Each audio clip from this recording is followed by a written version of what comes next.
Greetings to you. My name is Alistair Mackay. I'm the Director of Reconciliation Initiatives, which we often refer to simply as RI. RI is a small English charity that was launched in 2019, in the year before the pandemic arrived.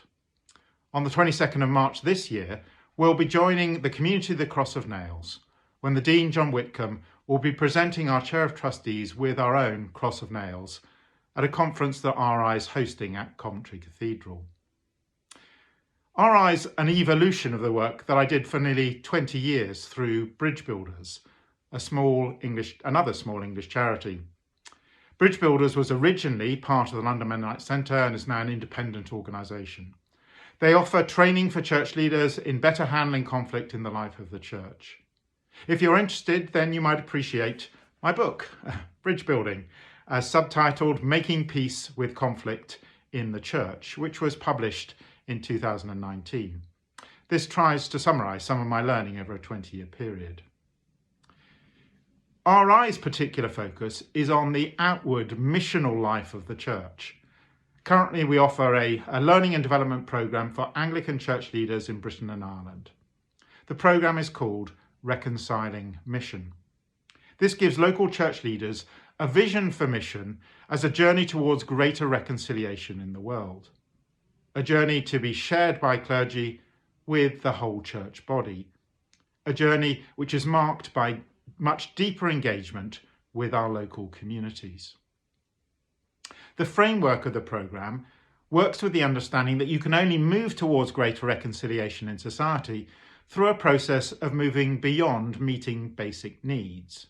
So, for example, such as providing a food bank or a winter night shelter.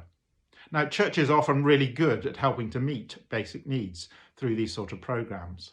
However, my conviction is that isn't enough. In partnership with others in the local community, I believe the church needs to find ways to raise awareness of local inequalities and unjust systems. And having raised greater awareness, then to move towards shifting the dynamic, empowering local people to address those inequalities, drawing primarily on the strengths and assets at their own disposal. This will mean challenging the way systems are currently operating. It will mean developing new approaches which rebalance power and strengthen a community's self-belief. Now, we take inspiration for our work from an approach to local community development that focuses on strengths and assets rather than focusing on weaknesses and deficits.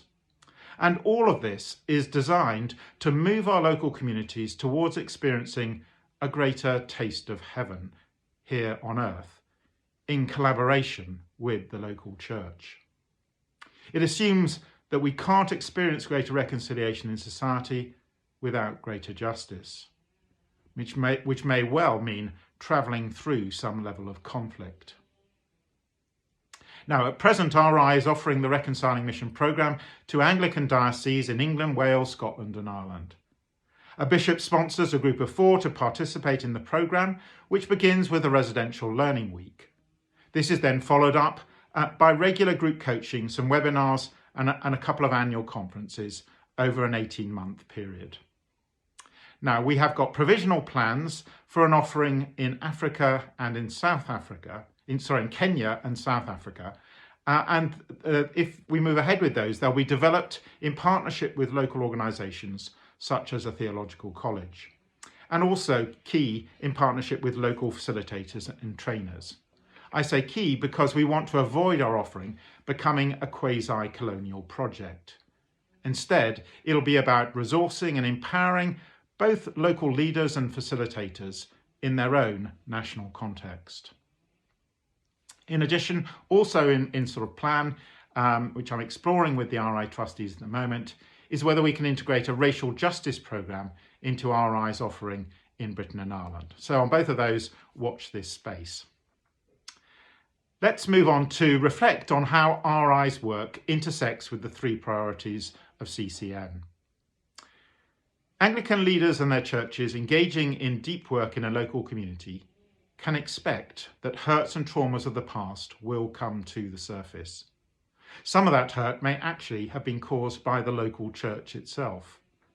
That is always painful for us to discover.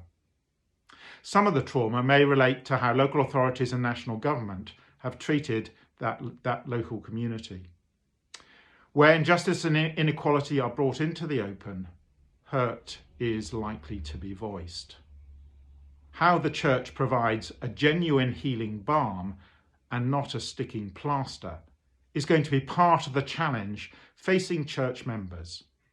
Listening more deeply to people is of itself deeply healing. Empowering local people to take action for themselves is also healing. But assuredly, there are no quick fixes. At the heart of engaging more deeply with a local community is learning to live with differences, and not just to live with, but actually to celebrate those differences, because our differences can be a real source of strength and point to our diverse assets. That, for me, is key to journeying along the road of conflict and coming out the other side. And some of that disagreement we need to recognise is likely to be inside the church itself. You won't need me to tell you that local churches can be a hotbed of disagreement. And we certainly don't always agree on what the church's calling is or how that calling is to be expressed in outreach and engagement with the local community. So we're going to have to navigate this challenge if we're going to find healthy ways to engage with our local community. CCN's third priority is around building a culture of peace within local churches, the communities they serve, and the nations to which they belong. I'm passionate about this, as you'll certainly discover if you read my book, Bridge Building. I'm also convinced that we need a richer understanding of what peace is and what peace looks like. It's certainly not enough to have a cessation of violence and hostilities, much as we long for that in Ukraine at the moment. We've got to explore the deeper peace, the shalom of God. And God's peace isn't present where there's inequality or injustice, as the Old Testament prophets continually remind us. And of course, as Jesus models in his teaching and ministry. Now, the painting behind me that you can see on the wall is entitled On the Road to Emmaus. It's by an American Mennonite painter called Fred Yoakum. It used to hang in the living room of the London Mennonite Centre, and it offers one window into my favourite biblical story. You'll know it well, that story, the story of two disciples on the road to Emmaus who are bewildered by all that they've experienced earlier in the week. Nearly 2 weeks into the invasion of Ukraine, all of us can probably more closely identify with the confusion and bewilderment of those Emmaus disciples. Just as Jesus comes alongside those two disciples and listens deeply to them and shares with them, so it's the job of the church to come alongside our bewildered and confused local communities and to listen more deeply to the people in our community, to break bread with them, and in the breaking of bread, to recognise that Jesus is among us and equipping us to go out again into the world to discover the good news in collaboration and conversation with our neighbours. That's what RI is seeking to help to facilitate through our programme, and that's why we're delighted to be joining the community of the Cross of Nails. Thank you so much for listening.